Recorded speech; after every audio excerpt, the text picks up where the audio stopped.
झारखंड वार्ता, खबर आम हो या खास, पहुंचेगी आपके पास।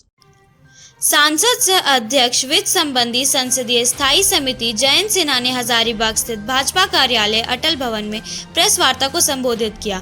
उन्होंने इस दौरान पिछले 10 वर्षों में हजारीबाग लोकसभा में आए परिवर्तन के विषय में विस्तार से बताया। जयंत सिन्हा ने कहा कि प्रधानमंत्री नरेंद्र मोदी के नेतृत्व में हजारीबाग लोकसभा में विकास हुआ है, जिसने क्षेत्र में क्रांति लाई है। Patratu super thermal power point, खनन परियोजनाएं, राष्ट्रीय राजमार्ग, रेल परियोजनाएं, जिला खनिज मद से मेडिकल कॉलेज व अस्पताल, भारतीय कृषि अनुसंधान केंद्र, कोनार डैम जलापूर्ति और गैस पाइपलाइन की परियोजनाओं को हमने धरातल पर उतारा है। इन सभी परियोजनाओं से क्षेत्र में हजारों रोजगार का सृजन हुआ है। उन्होंने कहा कि हजारीबाग और रामगढ़ में मोदी सरकार सबका साथ, सबका विकास, सबका विश्वास और सबका प्रयास के मूल मंत्र पर चलते हुए पंक्ति के अंतिम व्यक्ति तक के उत्थान का मार्ग प्रशस्त कर रही है।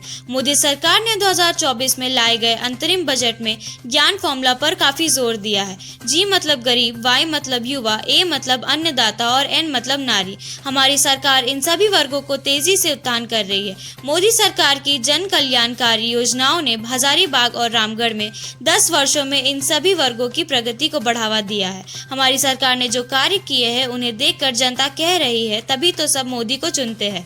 जयंत सिन्हा ने कहा कि मोदी सरकार अपने तीसरे कार्यकाल में भी हर गरीब को बुनियादी सुविधाएं, युवाओं को बेहतर शिक्षा द्वारा रोजगार, किसान भाई बहनों को हर साधन व नारी सशक्तिकरण को बढ़ावा देने के साथ साथ हर मूलभूत सुविधा सुनिश्चित करेगी। हजारीबाग को नॉलेज सिटी बनाएंगे, जिससे क्षेत्र आईटी हब के रूप में उभरेगा और युवाओं को स्थानीय स्तर पर ही बड़ी संख्या में आईटी के रोजगार मिलेंगे। युवाओं में कौशल और तकनीकी विकास को बढ़ावा देने के लिए हम विनोबा भावे विश्वविद्यालय को हर साधन देंगे, जिससे उन्हें विश्व स्तरीय शिक्षा मिल पाएगी। हजारीबाग की तरह रामगढ़ में भी मेडिकल कॉलेज को धरातल पर उतारेंगे, जिससे हमारे युवा क्षेत्र में भी डॉक्टरी की पढ़ाई कर सकेंगे। इसके साथ ही जनता को सहज जीवन देने के लिए क्षेत्र में बेहतर सड़कें, जलापूर्ति, ट्रैफिक व्यवस्था, घरों में गैस पाइपलाइन, चौक चौराहों पर प्रतिमाओं की स्थापना व सुंदर पार्कों के निर्माण की ओर बढ़ावा दिया जाता रहेगा। मोदी जी का जो सपना है, हम सबका सपना है, वह विकसित भारत का लक्ष्य है, विकसित भारत का टारगेट है।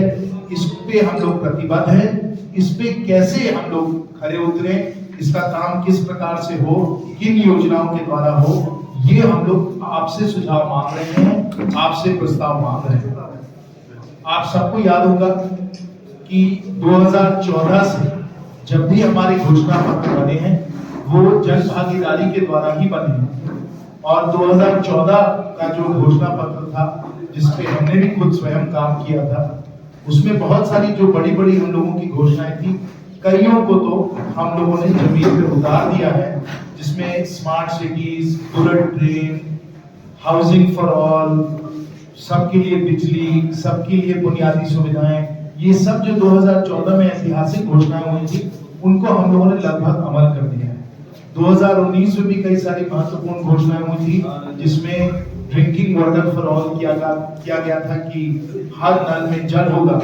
ये काम हम लोगों ने जो है इसको इस कार्यकाल में हम लोगों ने इसको पूरी तरीके से इसको हम लोगों ने अमल करने की कोशिश की है और काफी हद तक इसको किया है। तो इस प्रकार से हर घोषणा पत्र जो बनता है चुनाव के समय, उसका बहुत प्रभाव होता है, बहुत महत्वपूर्ण होता है और जन भागीदारी में इसको बनाया जाता है।